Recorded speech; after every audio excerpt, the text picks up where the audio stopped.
नमस्कार सर्वांना, श्री स्वामी समर्थ, जय जय स्वामी समर्थ। तुमचं सर्वांचं स्वागत आहे माझ्या नवीन एका ब्लॉगमध्ये। तर मी जो आज ब्लॉग बनवत आहे तो आहे गुरुवार विशेषसाठी। म्हणजे कृपा करून किंवा कुणीही चुकूनही गुरुवारी या गोष्टी करू नये। तर या गोष्टी कोणकोणत्या आहेत तर त्या आपण या व्हिडिओमध्ये बघणार आहोत। सर्वात महत्त्वाची गोष्ट म्हणजे स्त्रियांनी गुरुवार दिवशी डोकं धुवायचं नाही किंवा डोक्यावर आंघोळ करायची नाही। आपण उपवास गुरुवारी करतो म्हटल्यावर आपण गुरुवारी डोकं धुतो, पण ह्या गोष्टीमुळे काय होतं तर आपलं जे गुरुबल आहे ते गुरुबल कमी होतं। म्हणून आपण शक्यतो बुधवारीच आपण डोक्यावर आंघोळ करून घ्यायची। जर आपल्याला एका दिवशी गुरुवारी आंघोळ करावी लागली डोक्यावर किंवा आपण करायची आहे आपल्याला, तर आपण काय करायचं तर गरम पाण्यामध्ये जे आंघोळीसाठी घेतलेलं आहे आपण त्याच्यामध्ये चिमूटभर हळद घालायची आणि मग आपण डोकं धुवायचं। याच्यामुळे काय होतं जे आपलं गुरुबल आहे ते गुरुबल कमी होत नाही। दुसरी गोष्ट असते की गुरुवारी आपण जे घरातले फरशा आहेत त्या गुरुवारी पुसायच्या नाहीत, का तर आपलं गुरुबल पूर्ण घरभर पसरलेलं असतं किंवा पूर्ण घरभर आपलं गुरुबल असतं। मग आपण ज्यावेळी फरशा पुसतो तेव्हा काने कोपरे सर्व साफ करतो, तर त्यावेळेस काय होतं मग आपलं गुरुबल कमी होतं घरातलं।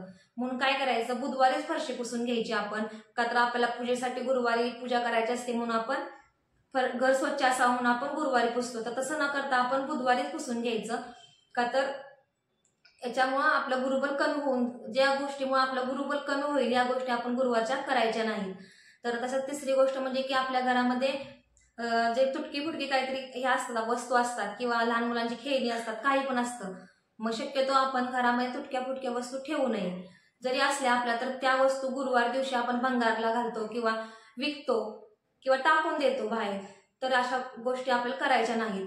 तर आपण इतर वेळेस त्या गोष्टी आपण देऊन टाकायच्या। आपण गुरुवार दिवशी आपण त्या गोष्टी बाहेर फेकून द्यायच्या नाहीत किंवा आपण घर सर्व साफ करतो, कधी कधी जाळे वगैरे झाले असतात घरात, मग आपण तो घर स्वच्छ करायचं। तर गुरुवार दिवशी घर साफसफाई अजिबात करायची नाही, ते इतर दिवशी आपण करून घ्यायची। तर या गोष्टी ज्या साध्या शुद्ध आहेत त्या खरंच खूप छोट्या छोट्या गोष्टी असतात पण आपल्याला कधी कधी माहीत नसतात। अजून एक महत्वाची गोष्ट म्हणजे की स्त्रियांनी शक्यतो गुरुवारची केस कट नाही करायचे, का तर आपलं गुरुबल कमी होतं, याच्यामुळे केस पण कट करू नये। आणि आपल्या घरात म्हणजे पुरुष मंडळी असते मग ते केस कट, दाढी कटिंग किंवा नखे कापतो आपण, तर गुरुवारी या गोष्टी करायच्या नाहीत। याच्यामुळे आपल्या जे गुरुबल आहे ते कमी होतं। जर आपलं गुरुबल स्ट्रॉंग नसेल तर आपली जी काही व्यावहारिक आर्थिक व्यवहार किंवा इतर जी कामे असतात ते कामामध्ये अडथळा येतो। कधी कधी आपण बाहेर जातो, मग त्यावेळेस काय होतं की आपलं काम होत नाही किंवा त्या कामामध्ये सतत अडथळा निर्माण होत जातो। मग ते असं काय होतं तर आपलं जे गुरुबल आहे ते आपलं गुरुबल कमी असतं किंवा कमी असल्यामुळे आपण ह्या गोष्टी काही असतात ते ठराविक गोष्टी आपण पाळत नाही।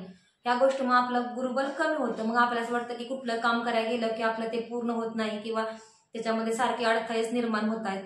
मग असं का होतं तर आपण या छोट्या छोट्या गोष्टी लक्षात घेत नाही, म्हणून या म्हणजे त्याच्यामुळं आपण या ज्या छोट्या छोट्या लहान लहान गोष्टी आहेत त्या पाळल्या पाहिजेत किंवा ते आपण रोजच्या जीवनामध्ये अंमलात आणलं पाहिजे। की सर्वात महत्वाचं की आपलं जे देवघर आहे ते स्वच्छ आणि नीटनेटकं असावं। की आपण काय पण वस्तू घेतो की देवाच्या म्हणजे देवाऱ्यावर ठेवतो किंवा देवाच्या तिथं मंदिरापाशी आसपास जवळ ठेवतो, तर असं न करता आपण ते व्यवस्थित नीटनेटकं ठेवायचं। आणि सर्वात महत्वाची गोष्ट म्हणजे गुरुवार दिवशी आपण जो आपला घराचा मुख्य दरवाजा आहे ते जो उंबरा आहे आपला तो साफ करून घ्यायचा आणि त्याला हळदीचं लेपन करायचं। हळदीचं लेपन कसं करायचं तर आपण काय करायचं, थोडीशी हळद, त्याच्यामध्ये गोमूत्र आणि पाणी घालायचं आणि ते जे मिश्रण आहे ते आपण पूर्ण उंबऱ्याला लावून घ्यायचं आहे। आणि आपण दाराबाहेर नेहमीच दररोज छोटी का होईना पण आपण रांगोळी घालायची असते किंवा घालावी। गुरुवारी तर तुम्ही घालताच पण इतर दिवशी पण घालायची। का सर्वात महत्वाची गोष्ट म्हणजे की ज्यावेळेस बाहेरून एखादी व्यक्ती येते किंवा कोणी पण येतं बाहेरून, तेव्हा त्यांची जी वाईट नजर आहे ती वाईट नजर डायरेक्ट आपल्या घरावर न पडता आधी रांगोळीवर पडते। का तर बाहेरून लोकांना पहिले रांगोळी बघतो आपण बाहेर दिसते म्हटल्यावर, म्हणजे जी वाईट नजर आहे ती रांगोळी जाते, आपल्या घरावर वाईट दृष्टी कोणाची राहत नाही। तर ही सर्वात महत्वाची गोष्ट आहे। तसंच की आपण देवपूजा वगैरे करताना गुरुवारी शक्यतो पिवळ्या रंगाचे कपडे घालावे, त्याचे आपलं गुरुबल भक्कम होतं।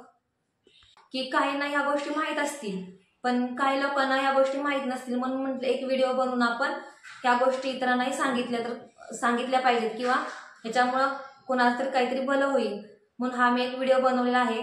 तर व्हिडिओ आवडल्यास नक्की लाईक करा, शेअर करा आणि चॅनलला सबस्क्राईब करा। श्री स्वामी समर्थ, जय जय स्वामी समर्थ।